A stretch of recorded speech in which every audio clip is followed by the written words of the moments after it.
Oi, pessoal! Sabe aquela ideia de que hábito é uma coisa rígida, quase uma prisão que a gente mesmo cria? Eu sempre pensei um pouco assim, sabe?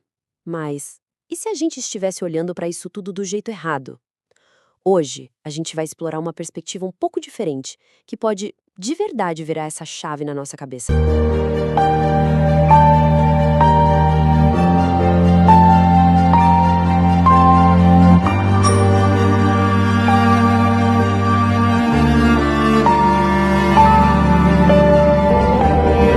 Pois é, essa pergunta me fez parar para pensar.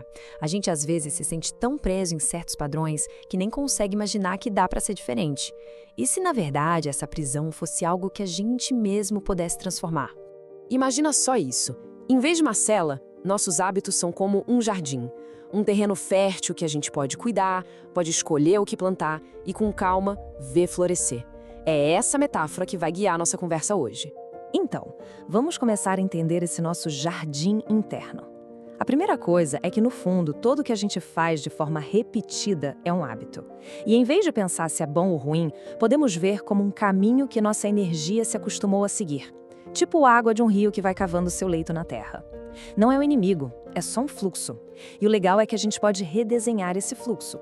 E aqui está o pulo do gato. Um hábito não é uma sentença, é só essa energia consolidada, seguindo um caminho antigo. E a parte mais incrível é que a gente pode criar novos canais, desviar essa energia para onde a gente quer que ela vá. A gente tem, sim, o poder de esculpir nosso próprio terreno. E como qualquer bom jardineiro sabe, né? Antes de sair plantando qualquer coisa, o mais importante é preparar a terra.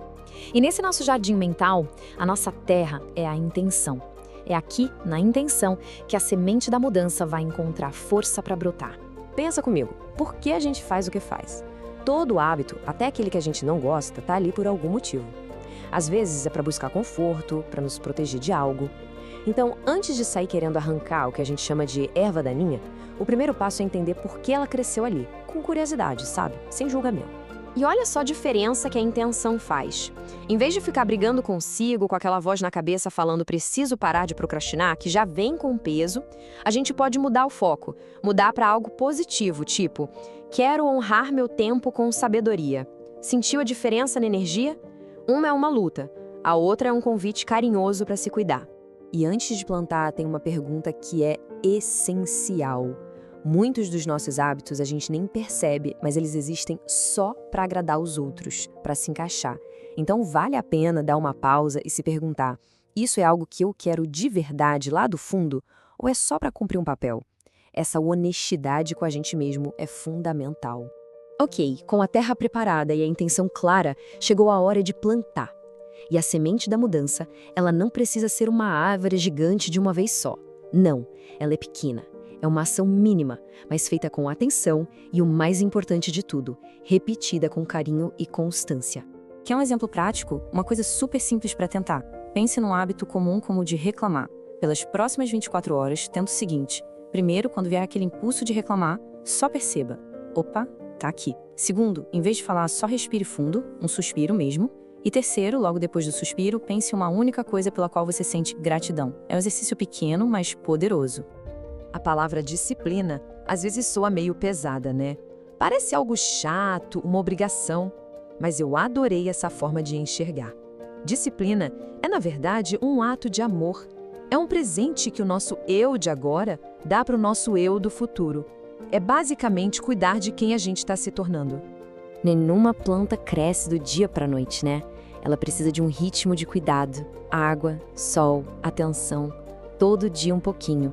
Com os nossos hábitos é a mesma coisa. É o ritmo das nossas pequenas ações, dia após dia, que vai moldando, quase em silêncio, o jardim que a gente está construindo.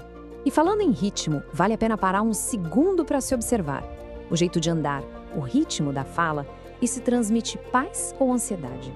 Muitas vezes a gente entra numa correria que nem é nossa, mas o corpo e a mente estão super conectados.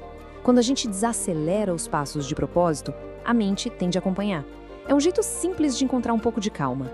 E é importante lembrar que os nossos hábitos não afetam só a gente. Eles transbordam e tocam as pessoas ao nosso redor.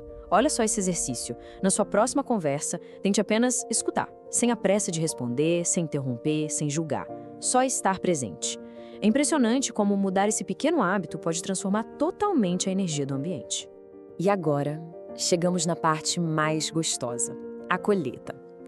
Essa etapa é super importante, mas a gente quase sempre esquece dela.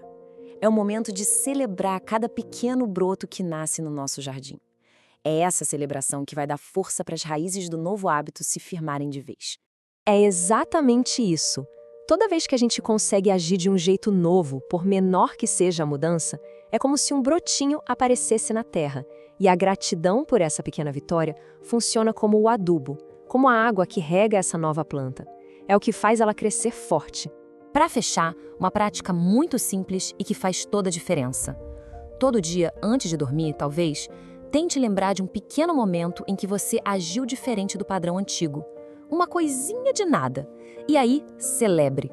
Um sorriso interno, mandou bem para si mesmo. Esse gesto de carinho fortalece demais a mudança. No fim das contas, é sobre isso. Quando a gente une a intenção certa com pequenas ações e a celebração, a gente sai do piloto automático. A gente deixa de ser um sobrevivente dos nossos próprios hábitos para se tornar o arquiteto, o jardineiro da nossa própria vida. Então a pergunta que fica é essa. E não precisa ser nada grandioso. Não precisa pensar na floresta inteira. É só sobre a primeira semente. Qual nova realidade, qual pequeno broto começa a ser cultivado hoje?